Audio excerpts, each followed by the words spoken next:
বিএনপির সিনিয়র যুগ্ম মহাসচিব রুহুল কবির রিজভী বলেছেন, ডক্টর মোহাম্মদ ইউনূস ও তারেক রহমানের বৈঠক দেশের রাজনীতিতে সুবাতাস বয়ে আনবে। গোটা জাতি এখন লন্ডনের দিকে তাকিয়ে আছে। নয়াপল্টন বিএনপি কেন্দ্রীয় কার্যালয়ে সাংবাদিকদের সাথে আলাপকালে এসব কথা বলেন রুহুল কবির রিজভী। তিনি জানান, এরই মধ্যে ডিসেম্বরে নির্বাচনের যৌক্তিকতা তুলে ধরেছে বিএনপি। আলোচনার মধ্য দিয়ে নির্বাচন সহ সব সমস্যার সমাধান সম্ভব বলেও জানান রুহুল কবির রিজভী।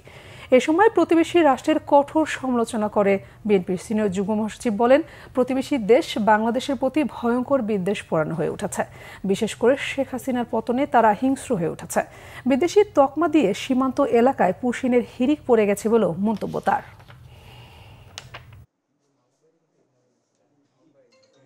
দেশ, জাতি এবং দুর্ভাগা গণতন্ত্রের জন্য এটি একটি মঙ্গলজনক বৈঠক হবে, যে আমাদের গণতন্ত্রকে চিরস্থায়ী করা, এটাকে শক্তিশালী করা এবং সর্বোপরি এদেশের মানুষ যাতে প্রত্যেকেই একজন ইন্ডিপেন্ডেন্ট স্বাধীন ইউনিট হিসাবে, যেটা গণতন্ত্র নিশ্চিত করে, গণতন্ত্র প্রত্যেকটি মানুষের নাগরিক স্বাধীনতা নিশ্চিত করে, এই জিনিসগুলো প্রতিষ্ঠা হওয়ার ক্ষেত্রে সরকারের প্রধান উপদেষ্টা এবং বিএনপির ভারপ্রাপ্ত চেয়ারম্যান জনাব তারেক রহমানের এই বৈঠকটি, আমি আগেও বলেছি, এটি ঐতিহাসিক এবং অতীব গুরুত্বপূর্ণ।